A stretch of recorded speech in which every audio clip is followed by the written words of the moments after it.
Ed, rasakan jurus datang bulanku. Emangnya kamu udah mau beraksi lagi, Tot? Jangan banyak tanya, Ed. Harusnya kamu itu terpental. Oh iya, aduh, aku kena.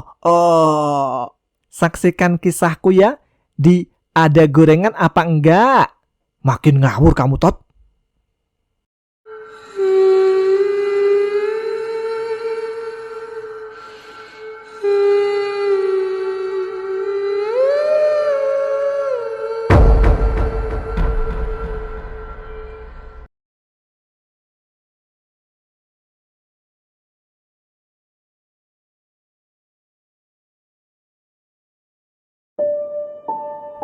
Assalamualaikum warahmatullahi wabarakatuh. Jumpa lagi dengan saya Tama dalam Ada Apa Gerangan 2. Bagaimana kabar kalian? Semoga selalu diberikan kesehatan dan juga rezeki yang cukup. Jumpa lagi di Ada Apa Gerangan 2, di mana di sini saya akan khusus membacakan cerita-cerita mistis bersambung. Kita akan lanjutkan lagi cerita yang sangat seru, mencekam, menakutkan, penuh drama, cerita Sentot dan juga Edi.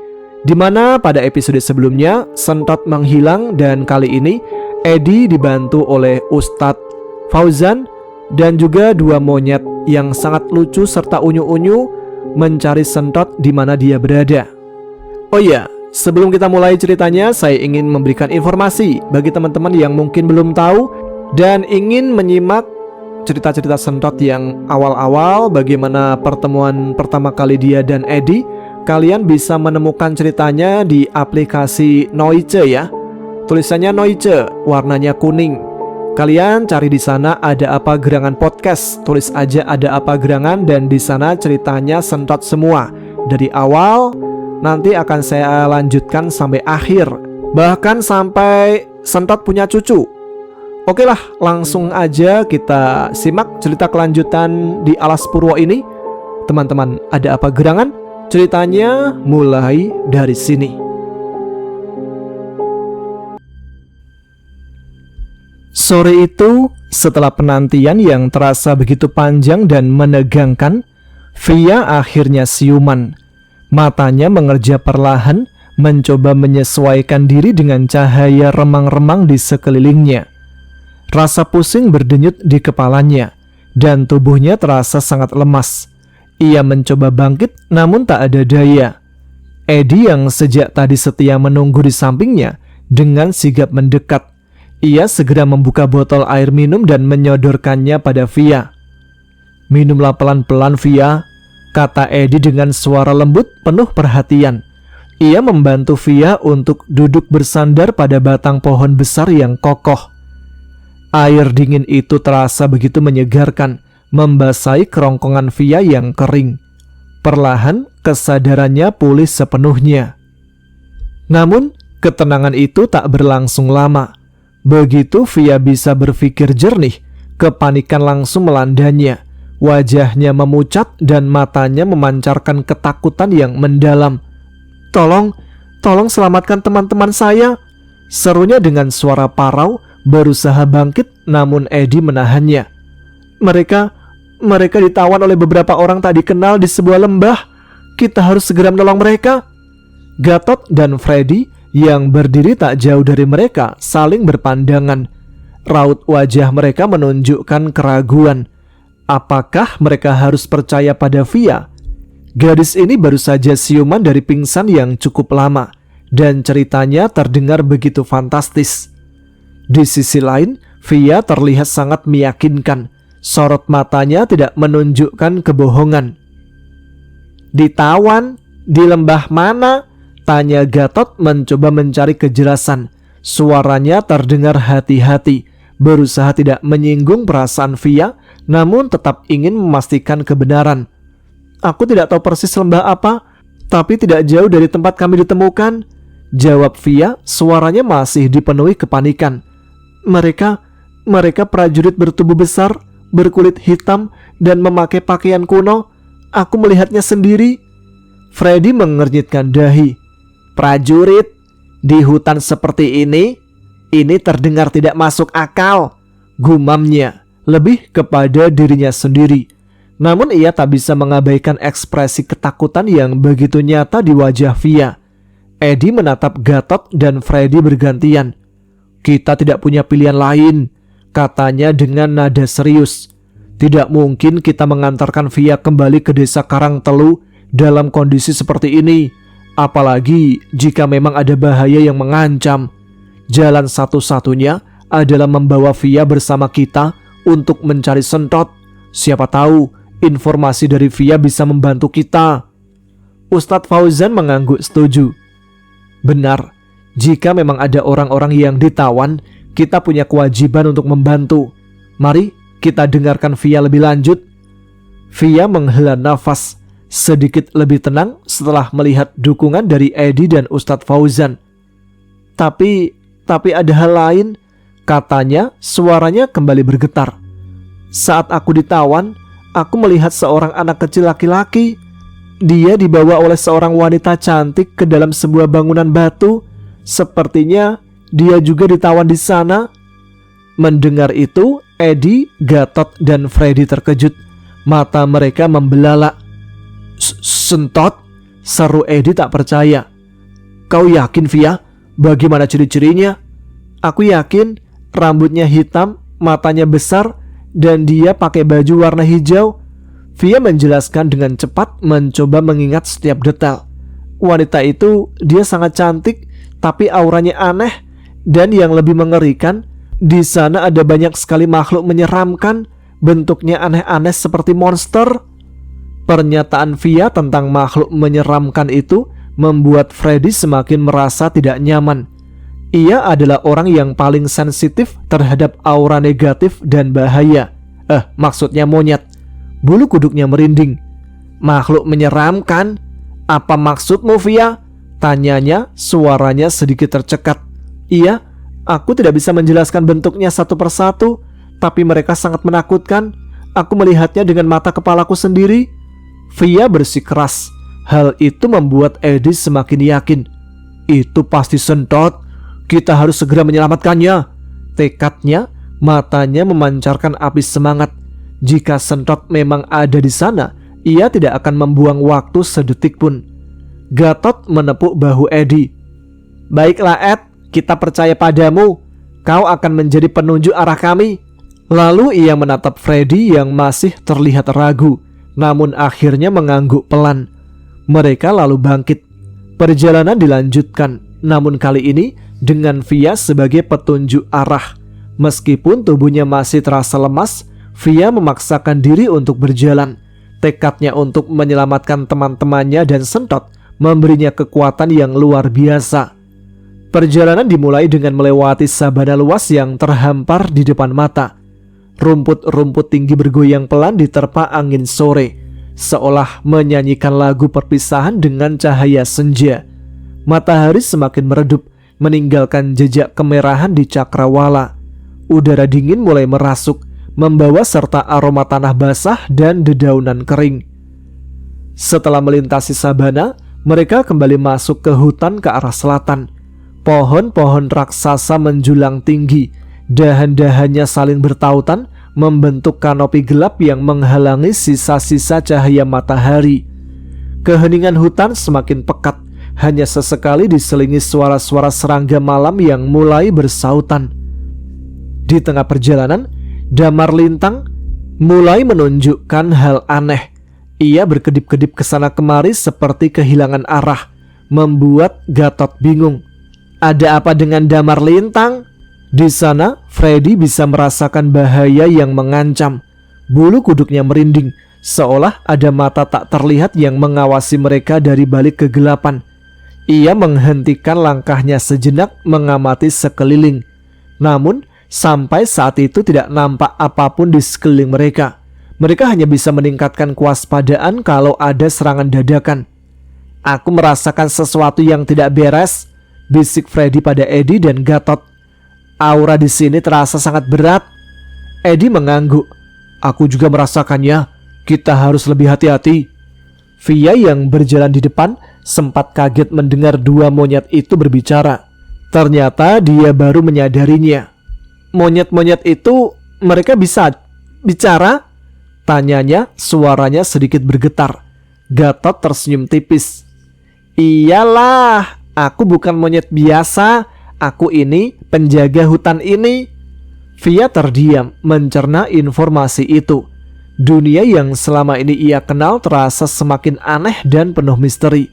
Namun ia tak punya waktu untuk memikirkan hal itu lebih jauh. Prioritasnya adalah menyelamatkan teman-temannya. Sore berganti malam, kegelapan hutan semakin pekat, seolah menelan mereka dalam pelukannya. Cahaya rembulan yang samar-samar menembus celah dedaunan hanya mampu menciptakan bayangan-bayangan bergerak yang menyeramkan. Rasa lelah mulai menghinggapi. Setelah berjalan cukup lama, mereka memutuskan untuk beristirahat. Beruntung mereka menemukan sebuah lubang besar pada pohon di tengah hutan yang cukup untuk mereka berlindung. Lubang pohon itu memberikan sedikit rasa aman dari ancaman yang mungkin mengintai di luar sana. Di dalam lubang pohon yang sempit dan pengap itu, suasana menjadi sedikit lebih hangat. Mereka menyalakan api unggun kecil untuk menghangatkan diri dan mengusir hawa dingin malam.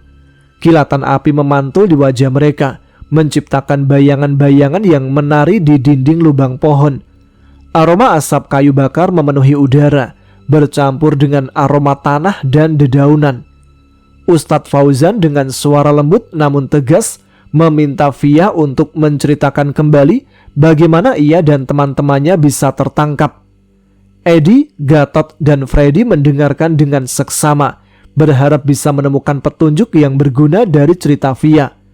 Freddy masih waspada, sesekali mengamati sekeliling, memastikan tidak ada ancaman yang mendekat. Via menarik nafas panjang, seolah mengumpulkan sisa-sisa keberaniannya. Matanya menerawang, mengenang kembali kejadian mengerikan yang menimpa dia serta temannya. Ia mulai bercerita, suaranya sedikit bergetar pada awalnya, namun perlahan menjadi lebih mantap seiring dengan terkuaknya kembali kengerian itu. Kami sedang melakukan penelitian di sebuah situs candi. Via memulai ceritanya, suaranya pelan namun jelas. Candi itu terletak cukup jauh dari desa, tersembunyi di tengah hutan yang lebat. Mereka adalah tim arkeologi dari universitas. Tujuan mereka adalah meneliti arsitektur candi dan peninggalan-peninggalan kuno di sana. Mereka sudah di sana selama beberapa hari dan semuanya berjalan lancar. Situs candi itu sendiri sangat tua, penuh dengan ukiran dan relief yang rumit. Via lalu melanjutkan mencoba mengingat setiap detailnya. Mereka lalu menemukan beberapa artefak kecil, pecahan tembikar, dan beberapa alat kuno. Semuanya sangat menarik bagi mereka sebagai mahasiswa arkeologi. Saat itu, mereka menemukan sebuah liontin yang aneh. Via melanjutkan, suaranya sedikit bergetar.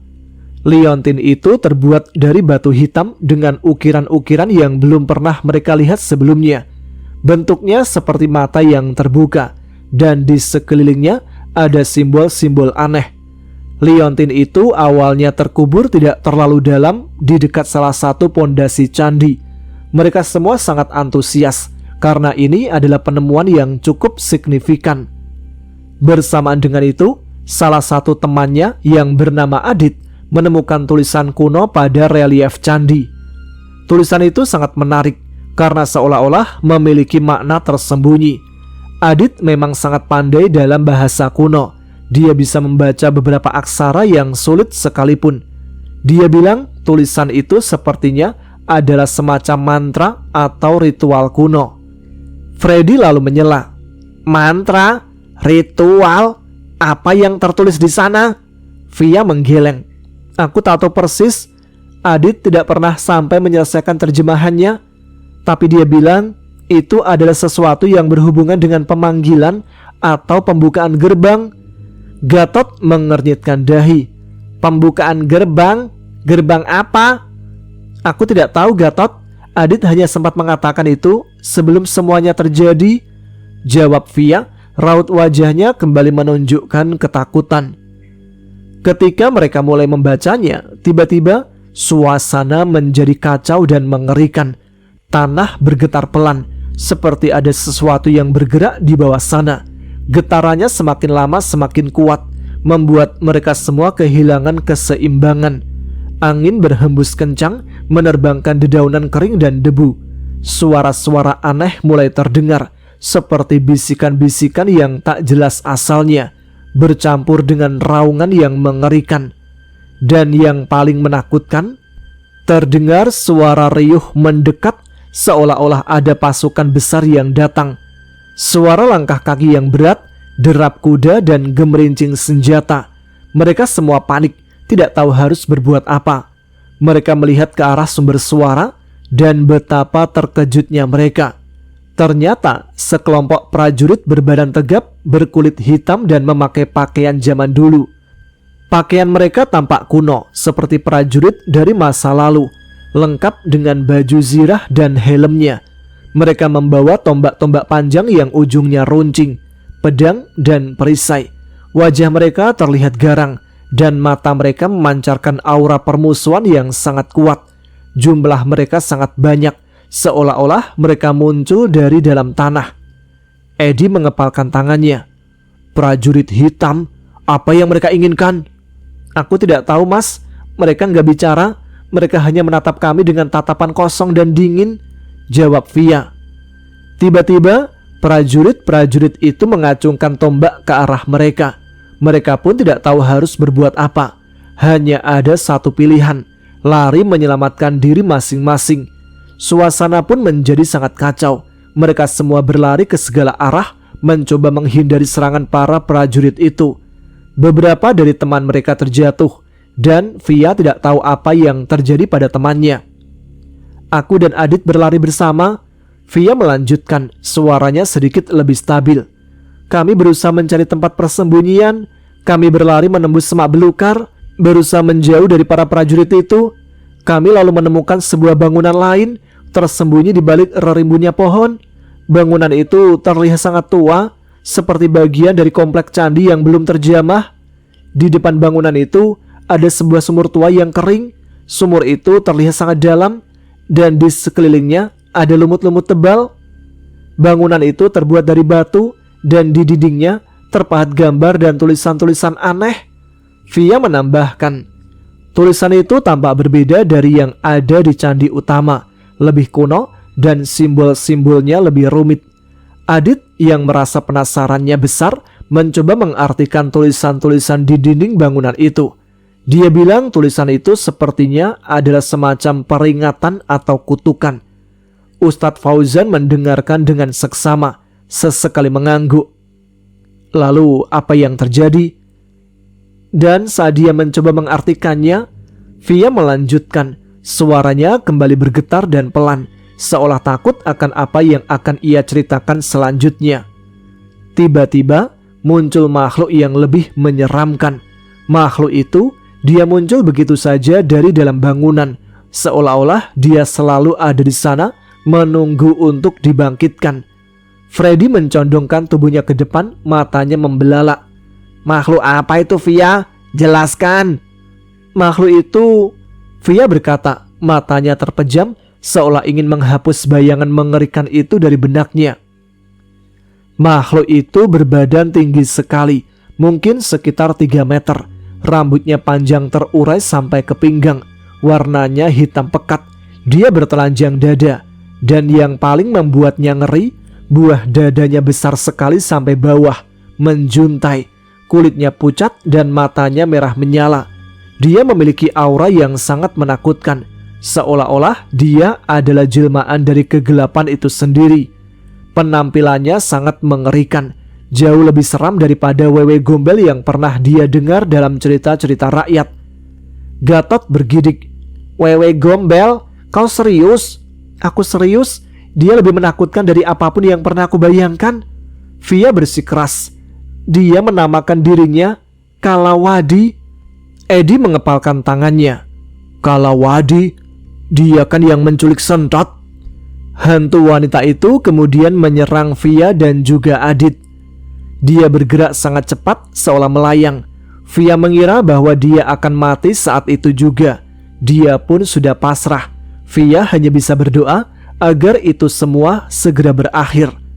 Dia melihat Adit berusaha melawan, tapi dia tak berdaya. Via melihatnya terlempar Dan setelah itu semuanya gelap. Tapi ternyata Via membuka matanya, menatap wajah-wajah di depannya. Aku tersadar di sebuah tempat yang lembab. Aku tidak tahu berapa lama aku pingsan.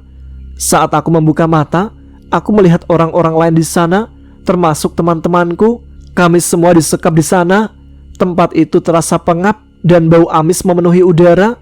Ada banyak orang lain yang juga ditawan. Mereka terlihat ketakutan dan putus asa. Aku tidak tahu di mana kami berada, tapi aku tahu kami dalam bahaya. Ustadz Fauzan dengan nada tenang bertanya, "Lalu, bagaimana kau bisa lari dari sana? Apakah ada celah atau kesempatan?" Via menatap Ustadz Fauzan seolah mencari kekuatan dari tatapannya. Kedatangan seorang anak kecil yang ditawan di tempat berbeda membuat penjagaan sedikit longgar. Para penjaga tampaknya lebih fokus pada anak itu. Mereka membawa anak itu ke ruangan lain, dan beberapa prajurit mengikuti mereka. Di tengah kekacauan itu, Adit berhasil melepaskan ikatan di tanganku. Dia menggunakan pecahan batu tajam yang gak tahu bagaimana ia temukan. Dia menyuruhku pergi mencari bantuan ke desa, apapun yang terjadi. Dia bilang aku harus selamat dan mencari pertolongan. Dia bilang dia akan mencoba mengalihkan perhatian mereka agar aku bisa kabur. Aku langsung lari. Via melanjutkan, suaranya kembali tegar. Aku berlari sekuat tenaga. Aku tidak tahu kemana arahnya. Aku hanya berlari menjauh dari sana. Aku dikejar oleh sosok-sosok prajurit itu. Aku bisa mendengar langkah kaki mereka di belakangku. Tapi aku tidak menyerah. Aku berlari 1 hari 1 malam tanpa henti. Aku tidak menemukan jalan keluar, malah semakin tersesat di hutan. Aku hampir putus asa. Tubuhku sudah tidak kuat lagi. Sampai akhirnya aku bertemu dengan kalian. Edi mengangguk membenarkan cerita Via. Ia teringat kembali momen ketika ia dan Ustadz Fauzan menemukan Via yang tergeletak tak sadarkan diri di tengah sabana. Gadis itu tampak kelelahan. "Jadi, kau berlari selama 1 hari 1 malam tanpa henti?" tanya Freddy terkejut. "Itu luar biasa, Via. Kau sangat kuat." Via menghela nafas. "Aku hanya ingin hidup, Freddy, dan aku ingin menyelamatkan teman-temanku. Aku tidak tahu apakah Adit bisa selamat atau tidak." Suaranya kembali bergetar saat menyebut nama Adit. Gatot menepuk bahu Via. "Kau sudah melakukan yang terbaik, Via. Sekarang kita akan berusaha bersama. Sentot juga ada di sana kan? Kita harus menyelamatkan mereka semua." "Anak laki-laki itu?" "Iya, Via. Kemungkinan anak laki-laki itu adalah Sentot yang diculik. Dia dibawa oleh wanita cantik ke dalam bangunan batu yang berbeda. Aku tidak tahu bangunan apa itu, tapi sepertinya itu adalah tempat yang sangat penting bagi mereka." "Bangunan batu yang berbeda?" tanya Edi. "Apakah itu dekat dengan tempatmu ditawan?" "Tidak terlalu jauh, Ed. Aku melihatnya saat mereka membawaku masuk. Bangunan itu terlihat lebih besar dan lebih kokoh dari tempat kami disekap," jelas Via. "Dan di sana aku melihat banyak sekali makhluk menyeramkan yang aku ceritakan tadi. Mereka berkeliaran di sekitar bangunan seolah menjaga tempat itu ketat." Ustadz Fauzan mengusap dagunya. "Ini semakin menarik. Prajurit kuno, makhluk menyeramkan, dan seorang wanita misterius. Ini bukan sekedar penculikan biasa." "Aku setuju," kata Freddy. "Ada aura kegelapan yang sangat kuat di sekitar cerita ini. Kita harus sangat hati-hati." "Tapi kita tak bisa menyerah," kata Edi dengan tegas. "Sentot ada di sana. Teman-teman Via ada di sana. Kita harus menyelamatkan mereka." Gatot mengangguk. "Benar, kita akan menyusun strategi. Via, kau sudah memberikan informasi yang sangat berharga. Sekarang kita harus beristirahat. Kita butuh tenaga untuk menghadapi apapun yang ada di depan." Setelah beberapa obrolan dan saling bertukar informasi, mereka semua merasa lelah. Malam semakin larut dan hawa dingin semakin menusuk tulang. Mereka memutuskan untuk beristirahat. Edi dan Freddy berjaga-jaga secara bergantian, memastikan keamanan mereka dari ancaman yang mungkin datang. Gatot tidur dengan damar lintang, seolah memberinya perlindungan. Via mencoba memejamkan mata, namun bayangan-bayangan mengerikan dari Kalawadi, para prajurit hitam, dan wajah-wajah ketakutan teman-temannya terus berkelebat di benaknya. Ia berharap esok hari akan membawa harapan dan mereka bisa segera menemukan Sentot serta menyelamatkan teman-temannya. Malam itu di tengah lubang pohon yang gelap dan sunyi, mereka semua beristirahat, mengumpulkan kembali kekuatan untuk menghadapi tantangan yang lebih besar di depan mata.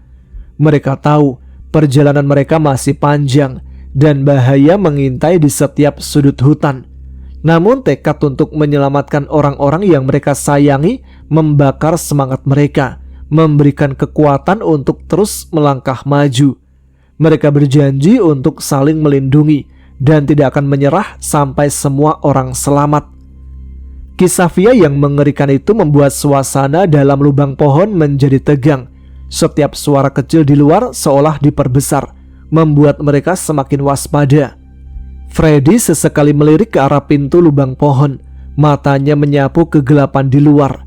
Ia merasakan kehadiran yang tidak menyenangkan, seolah ada sesuatu yang mengawasi mereka dari balik pepohonan. Singkat cerita, pagi menjelang. Sinar matahari pagi menembus celah-celah dedaunan, menciptakan pola cahaya yang indah di lantai hutan. Udara terasa lebih segar dan suara burung-burung mulai bersahutan. Mereka semua terbangun meskipun dengan sisa-sisa kelelahan di wajah mereka. "Bagaimana perasaanmu, Via?" tanya Eddie. "Udah lebih baik, Mas," jawab Via meskipun suaranya masih sedikit serak. "Aku siap untuk melanjutkan perjalanan." Mereka sarapan dengan bekal seadanya, mengumpulkan energi untuk hari yang akan datang. Setelah itu, mereka bersiap untuk melanjutkan perjalanan. Via kembali menjadi penunjuk arah. Mereka tahu bahwa mereka akan menghadapi bahaya yang lebih besar, namun mereka siap.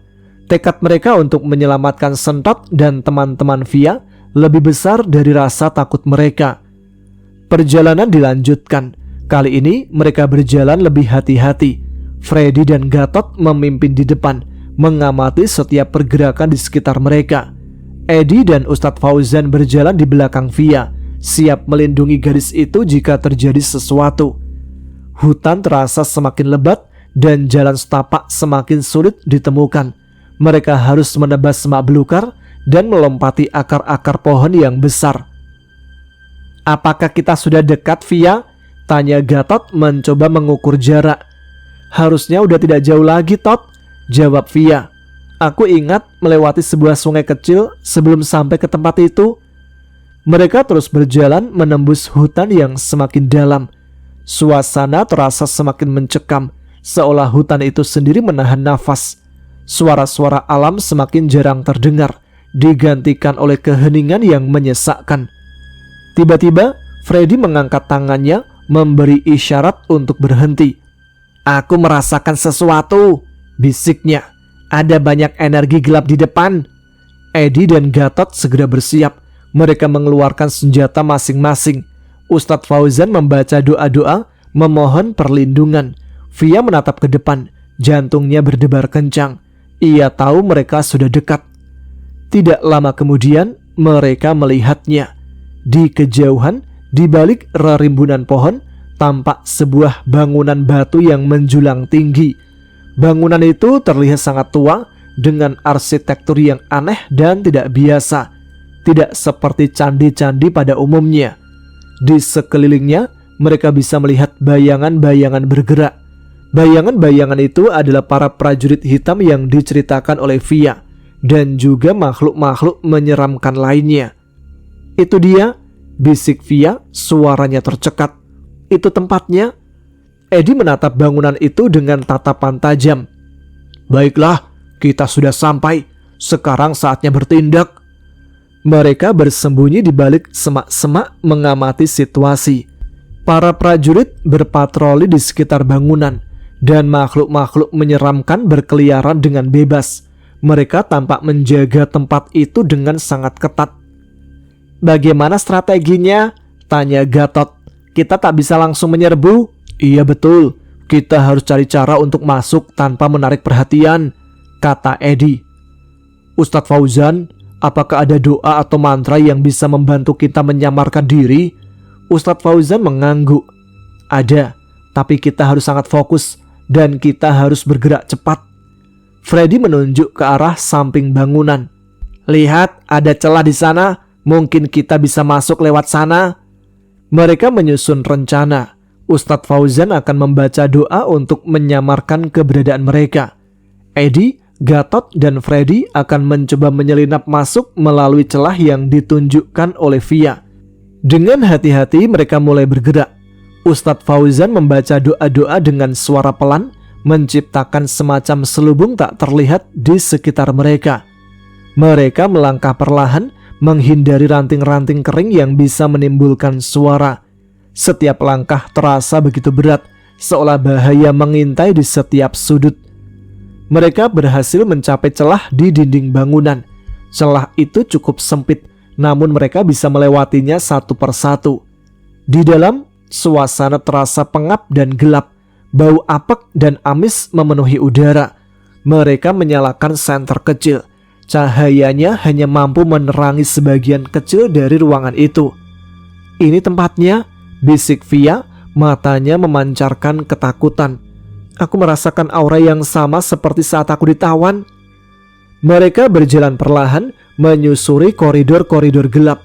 Suara-suara aneh mulai terdengar, seperti bisikan-bisikan dari jauh, dan juga suara erangan yang mengerikan. Mereka tahu bahwa mereka sedang berada di sarang musuh.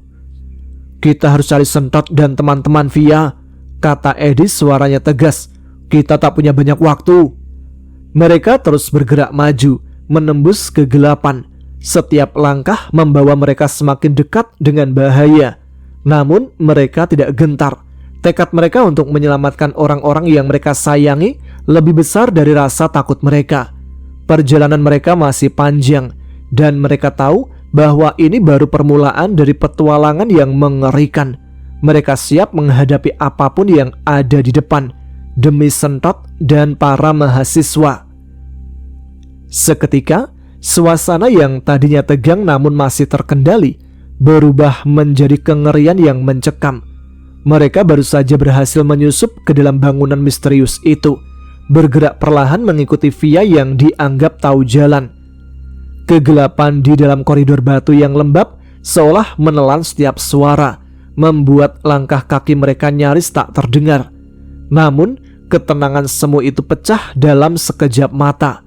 Tiba-tiba, dari arah belakang, Eddie mendengar suara teriakan singkat yang tercekat. Itu suara Freddy. Jantung Eddie terasa berhenti berdetak. Ia menolehkan kepalanya dengan cepat. Firasat buruk langsung menyergap. Apa yang dilihatnya kemudian membuat darahnya seolah membeku, dan seluruh keberanian yang tadi ia kumpulkan runtuh seketika. Tidak jauh di belakangnya, di tengah bayangan pekat, Freddy dan Gatot telah tumbang. Mereka tergeletak tak berdaya di lantai batu yang dingin. Tubuh mereka meringkuk dalam posisi yang tidak wajar. Entah apa yang terjadi begitu cepat. Namun, jelas sekali mereka diserang mendadak dan tak sempat bereaksi. Dan di dekat tubuh mereka yang tak bergerak, sesosok makhluk mengerikan berdiri tegak. Posturnya hitam legam dan besar, menjulang tinggi di atas mereka. Makhluk itu memiliki tanduk melengkung seperti kambing yang menambah kesan iblis pada penampilannya. Namun yang paling menakutkan adalah matanya. Hanya ada satu mata, memancarkan cahaya merah menyala yang dingin dan kejam di tengah kegelapan. Tatapan mata itu seolah menguliti jiwa, mengunci mangsanya dalam ketakutan. Makhluk itu berdiri diam, bayangan hitamnya menutupi para korban, seolah menikmati hasil serangannya yang keji dan tak terduga. Situasi berbalik dalam hitungan detik. Dari pemburu, mereka kini menjadi buruan. Ustadz Fauzan yang berada di samping Eddie berusaha bereaksi.